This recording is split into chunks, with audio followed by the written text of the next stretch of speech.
We flew into Varanasi without any incident on a quick but very early flight from Kolkata, hopped into a cab, and headed into the main part of the city we were staying, about 1.5 kilometers walk to the start of the more commonly seen parts of Varanasi.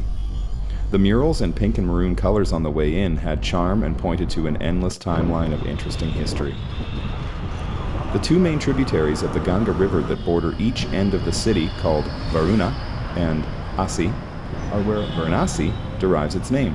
Just arriving and getting some first impressions of Varanasi, aka Varanasi. Some really cool buildings. A lot of stuff is kind of gritty and older and less updated seeming, but it has some charm. It's quite busy, it's quite loud, and lots of cool old brickwork. We were so excited to see the globally famous Ghats and even walk in the tiny character-filled winding streets on the way to the riverside. But we were up since impossibly early and needed to eat. Situated in a nice little restaurant here in Varanasi, otherwise known as Varanasi. Fortunately, the food we found was in the top 3 restaurants we have eaten on the entire trip so far. Yeah, I'm excited to see this place. Considered the holiest place in all of India. Tens of thousands of pilgrims come every year. I've seen Buddhists, I've seen Hindu mystic men, seen them all. I've been meaning to show you all these chips. If you ever see these, you gotta eat them. They're corn crackers, and they taste kind of like savory, slightly savory cereal. The corn tastes like kind of puffed like corn pops, if you know corn pops, or like corn Crispix, if anyone knows that cereal. That's what those taste like. Varanasi is the central place in all of India for pilgrimage, death, and mourning in all of the Hindu world. This has a lot to do with the river Ganges that runs through it. The growing land here is very fertile because the river Ganges has low-level flooding quite often, and that replenishes the soil. Spinach kebab. This is hara palak kebab. Hara means green, and palak means spinach, and kebab means kebab. That's what it looks like inside. And it kind of tastes like a bread-like spinachy meatball, sort of mixed with a falafel. It's mild, it's soft and almost chewy in the middle, a little bit mealy, and kind of like doughy, but still fully cooked. And it's fried, so it's crispy on the outside. It's quite nice. So this dish is aloo jeera, cumin seeds and maybe fenugreek leaf. Let's try that one. Ooh, those potatoes are really soft. It's been pressure cooked and pre-fried, so really, really good. It's got definitely a lot of fenugreek taste, a little bit of cilantro, and turmeric, and some cumin. Really, really tasty. That is excellent. And using my garlic naan with no butter, I'm going to try the mixed veg. And often when you order this, keep in mind it has paneer in it, so you have to ask for it without the cheese. With the taste of the tandoor marks, with this it tastes like grilled vegetables and a beautiful Indian flavor. This one's got a little bit of a kick to it, but I think it's great. And loaded up with flavor from the garlic of the naan. This restaurant is excellent, delicious. Of course, we can't compare anything so far to the incredible food we had at Raka's house in Kolkata, but this was worth recording. So be sure to visit Satvik Restaurant at Pearl Courtyard on the way to the Dashashwamedh Ghat, and also watch our video about Raka's amazing meal in Kolkata. The city has deeply spiritual history and centers on Lord Shiva, the presiding deity of the city. Varanasi is said to be the point at which the first Jyotirlinga, the fiery pillar of light by which Shiva manifested his supremacy over all the other gods, broke through the earth's crust and flared towards the heavens. With full bellies and feeling refreshed, we bounced on out of the restaurant and into the market areas leading to the twisting little streets where we would finally start getting some first looks at the Ghats and the Ganga River.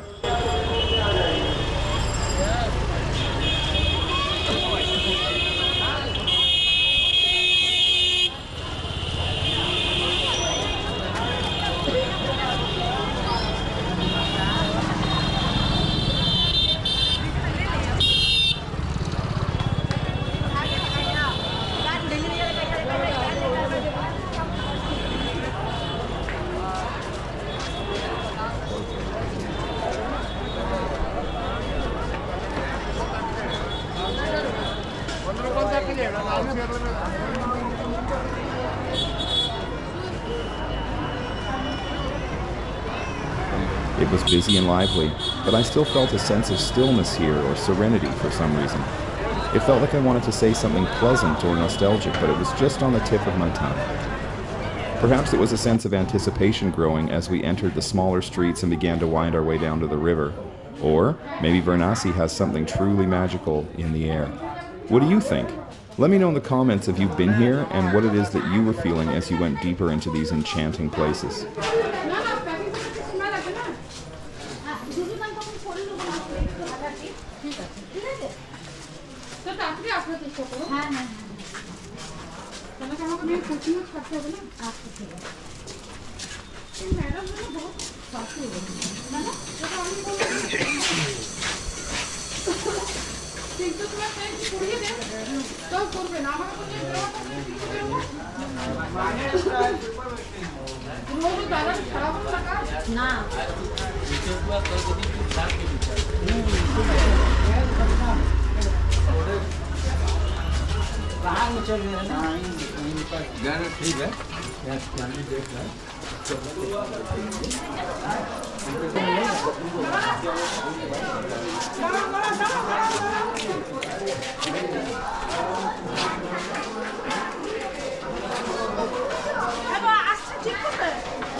We're going to finally get our first real glimpse of the River Ganges via Varanasi Ghat, and we're going to walk northward all the way to Varanasi Ghat.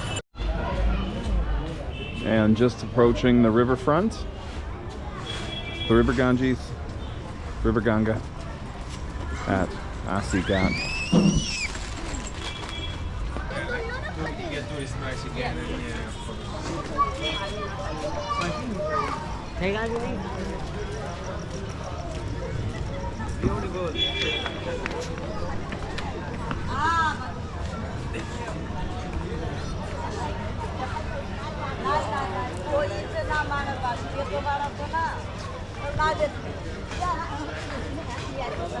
There is quite a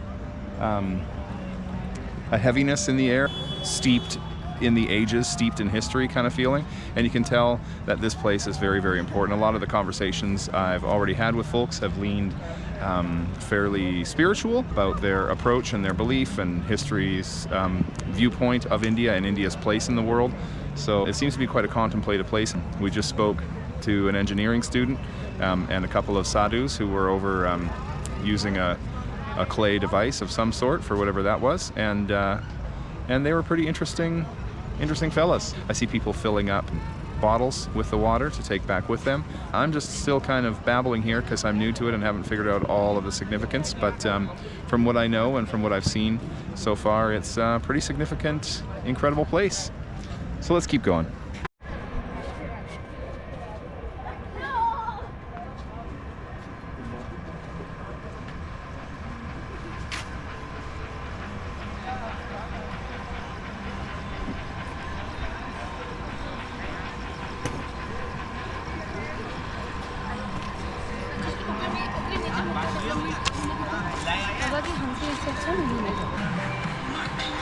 It gets dark pretty early, so let's take a mysterious and captivating walk that shows the night views of the many of the ghats as we saw them ourselves for the first time.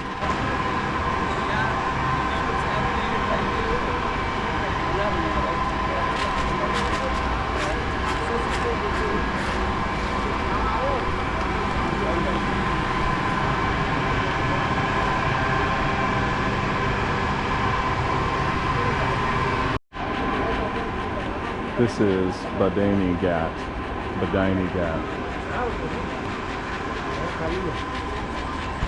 At Janki Ghat. Anandai Maivi. Mata Anandam. Anand. You got it. Say it again. What is it? Mata Ananda. Mata Ananda Maiga. Yeah, not very good. I know.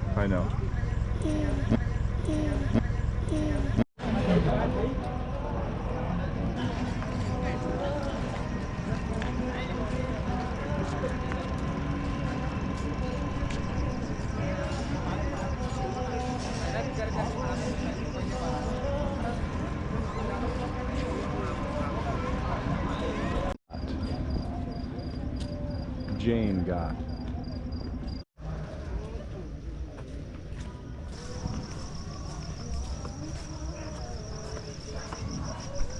Silly. You are so silly. You are so silly. You are so silly.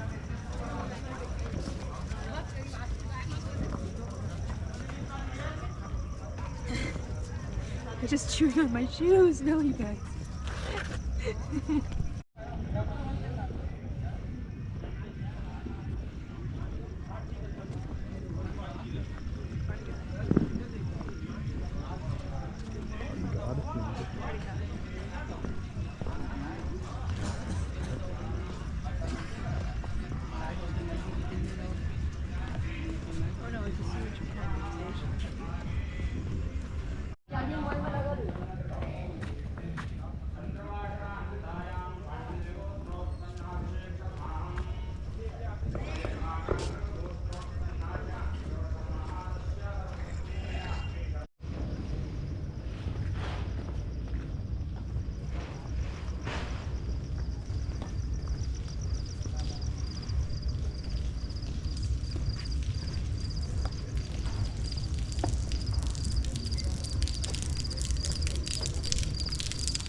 This kind of has an Amur Palace feel to it in a way.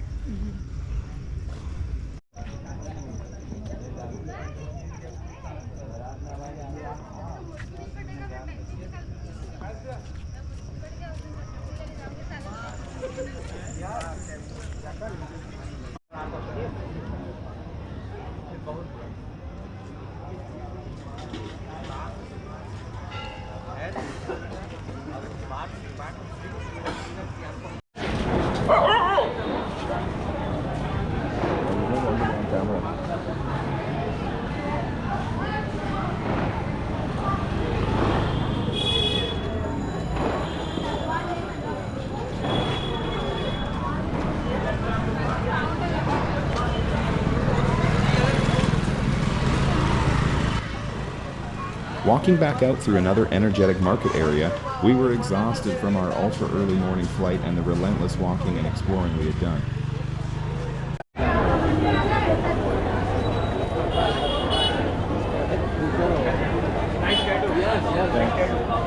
We had spoken to many folks during the day who told us what the Ghats had for us to explore further in the coming days. There was this 18-year-old guy's brand new street food business to eat at.